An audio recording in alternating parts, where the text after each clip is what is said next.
Hi, I'm Dre. I'm a 27. I'm the multimedia editor for the Dartmouth D-Roll.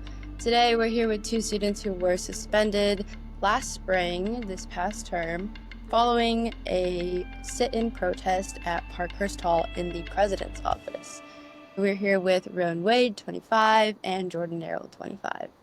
Roan, Jordan, thank you for being here today. Can one of you walk me through what kind of started this and what happened that led to you being suspended? Yeah, can maybe provide some context to the ongoing campaign for divestment here at Dartmouth. For years now, we've been trying to get the college to divest from weapons manufacturers that are detailed within pretty extensive divestment proposal that we've submitted to the college last winter. This proposal was written by a coalition of faculty, staff, students, alumni, as well as community members, and really detailed the way that in order for Dartmouth to align with the values that it espouses, it needs to divest from weapons manufacturers. Since then, we have had multiple encampments, and as part of the terms of ending our last encampment on May 1st of this spring, Dartmouth agreed to reply to the divestment proposal, which was tailor-made to go through all of the institutional channels that it claims make divestment a possibility. Dartmouth rejected that proposal,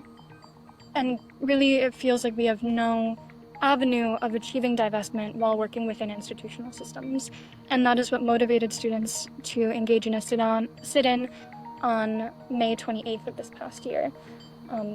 Sit-ins are a very common practice within protest movements, especially within the student movement.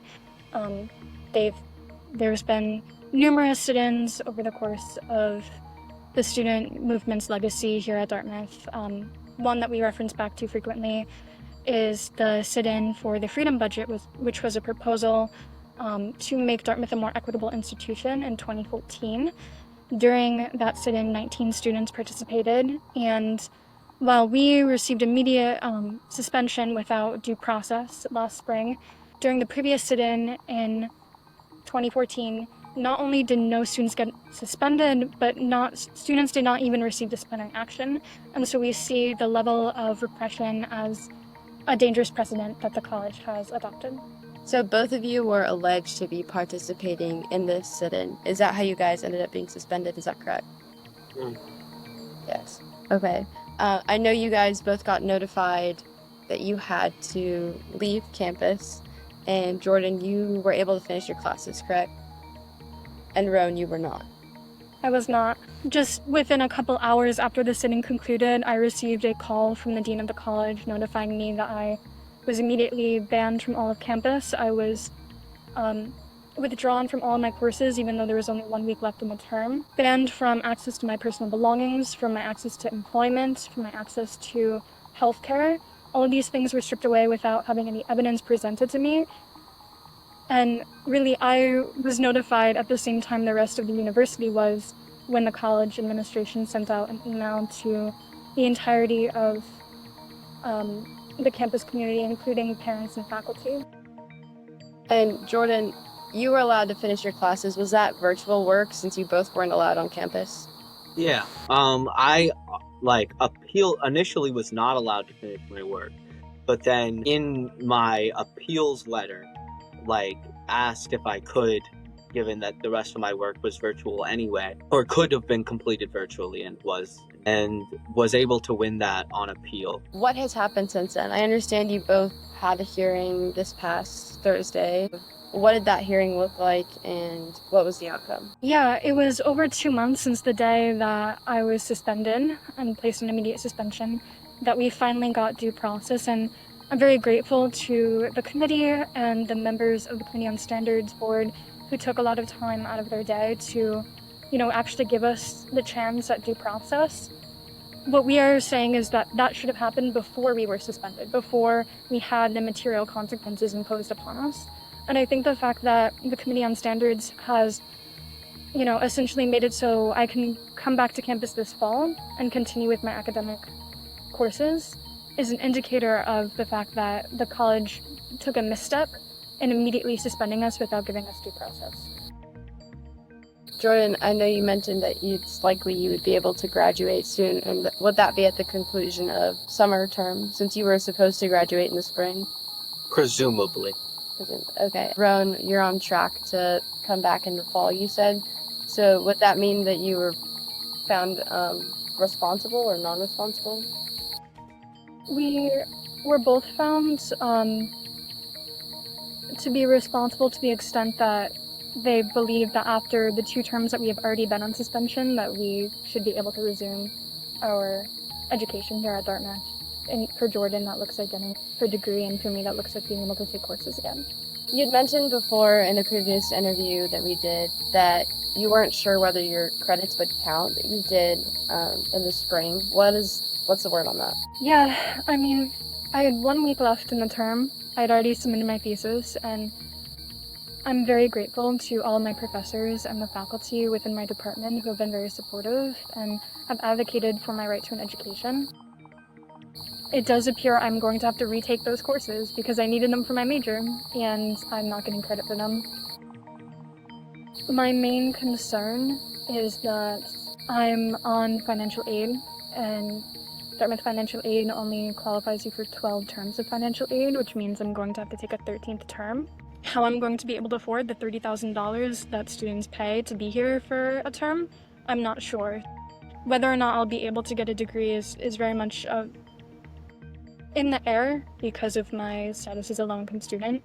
And I think this was intentional for the college to continuously target low-income students because they know we don't have the material resources to really advocate for ourselves to the extent that we should be able to. And also it has a much more severe impact when they place us on suspension. It is meant to intimidate and impose fear upon, the majority of students who are, really advocating for our rights, because those material consequences really do impact our ability to both just exist in the Upper Valley and on campus and our students, but also how can we advocate for the things that we really believe in when we are dealing with the degree of material insecurity that the college is imposing on us.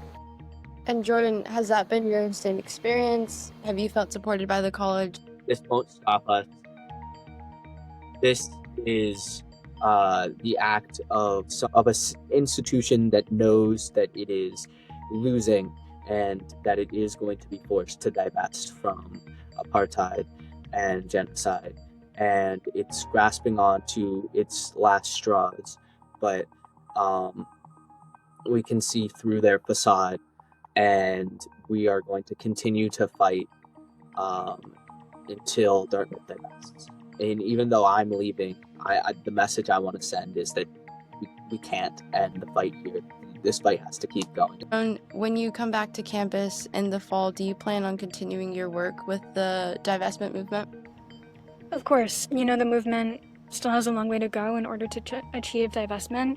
Specifically here in Vermont and New Hampshire, there are several weapons manufacturers that are producing the weapons that are used to commit a genocide in Gaza, and that is something that we are trying to ensure everyone here on campus, everyone here living in New Hampshire and Vermont knows about. The college's intention was to intimidate us and to try to make examples out of Jordan and I in order to dissuade other students from standing up and speaking up for Palestine and for divestment. It is really important for both of us, as activists and as people who deeply care about cutting ties with the ongoing genocide, that we continue to advocate despite the material consequences imposed upon us, so that the college knows that, these repression tactics will not work. I think one example of highlighting how the college has ultimately failed at repressing our movement is the fact that just days after Jordan and I were suspended, we launched another hunger strike where 6 of us went on hunger strike for 2 weeks. And so the fact that students continue to stand up and put our bodies on the line, despite the amount of repression that we're under, I think is a testament to the fact that ultimately, although it might take a long time, we will achieve divestment. Dartmouth will divest from weapons manufacturers, and we will continue to advocate in any way that we can until Dartmouth does this. Is there anything else that you guys want to add to the conversation before we go? Just that if anyone is interested in getting involved, they can reach out to Dartmouth's PSC Instagram, and we'd be happy to onboard them. Even if you don't have any prior experience with organizing, we're happy to bring you aboard. For these updates and to learn about other campus issues, please subscribe to our newsletter or visit our website at thedartmouth.com. I'm Dre, I'm your host and multimedia editor for the Dartmouth D-Roll. Thanks for watching and see you soon.